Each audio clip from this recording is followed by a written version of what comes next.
Vou passar agora a palavra aqui para o Carlos Maza, nosso jornalista aqui, colunista. Ele também tem perguntas para o senhor. Diga lá, Maza.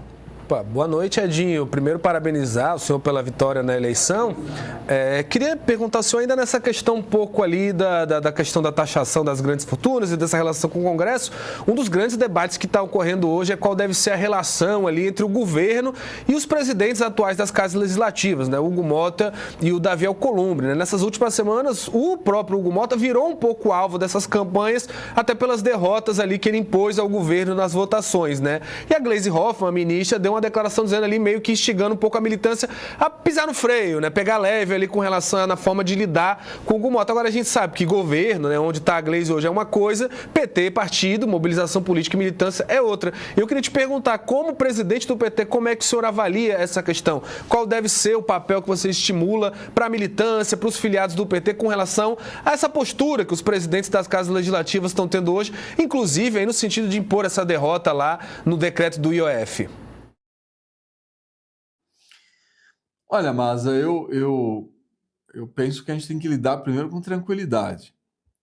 Claro que no momento que o Congresso impõe uma derrota para o governo, num tema tão importante como esse que eu falei, né, que nós queremos deixar de cobrar impostos de quem ganha menos, quem ganha pouco, até R$5.000, diminuir a cobrança de impostos para quem ganha até 7 mil e, claro, cobrar das movimentações financeiras que não pagam, dos setores que fazem grandes movimentações financeiras, que é onde dizem os super ricos, e não pagam. Entrou também o debate em relação às bets. Então, quando o governo tenta fazer justiça tributária, o Congresso abre um processo de diálogo, o governo aceita dialogar, inclusive para achar um ponto de equilíbrio em relação a essa sua proposta. O que é um ponto de equilíbrio? Olha, nós queremos que reduz aqui, porque o que é importante dizer? No governo Bolsonaro, a taxação era de 6%. De 6%. O governo do presidente Lula, e no final do governo Bolsonaro isso diminuiu, o governo do presidente Lula propõe restabelecer a 3,5%. Então o IOF, que era 6% no Bolsonaro, o governo do presidente Lula propõe 3,5% e ainda abre o processo de diálogo com o Congresso Nacional. O Congresso Nacional, no meio do diálogo, quando o governo está conversando, manda um projeto, revogando a medida do governo, portanto, impondo uma derrota ao governo. O que o governo teve que fazer? Ir para a sociedade e explicar o seu objetivo, explicar o que ele estava querendo fazer. Cobrar de quem não paga, acabar com os privilégios e diminuir a cobrança de quem ganha pouco, quem ganha até 5 mil e até R$7.000. Então o governo abriu um processo de diálogo com a sociedade.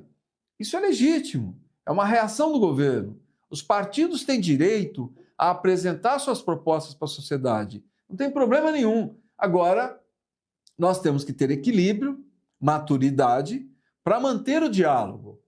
Para manter o diálogo com o Congresso Nacional, até porque é importante aqui que se diga que uma parte da pressão que o presidente Hugo Mota sofreu foi por conta do governo não ter executado todas as emendas parlamentares ou não ter executado no ritmo que o Congresso Nacional queria que se executasse as emendas parlamentares.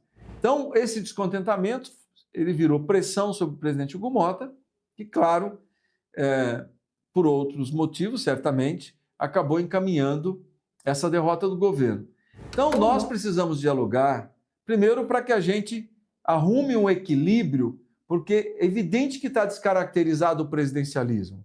O presidencialismo foi criado, né, o modo de governo, o regime de governo, né, que foi criado na Constituição de 89 e foi ratificado em 93, hoje ele está descaracterizado. Do governo Temer até o governo Bolsonaro, boa parte das atribuições do Executivo foram apropriadas pelo Legislativo. O Legislativo levou para ele aquilo que era atribuição do Executivo, portanto, descaracterizou o presidencialismo, e eu digo que hoje, quando o Congresso Nacional executa 52 bilhões de reais em emendas parlamentares, claro que isso não é mais presidencialismo. É um semipresidencialismo, é um semiparlamentarismo.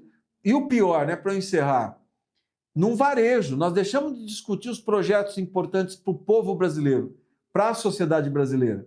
Né? Nós não temos uma agenda de interesse hoje da nação para que a gente pense o Brasil daqui 5 anos, 10 anos, 15 anos. Hoje nós só ficamos discutindo liberação de emendas, liberação de emendas.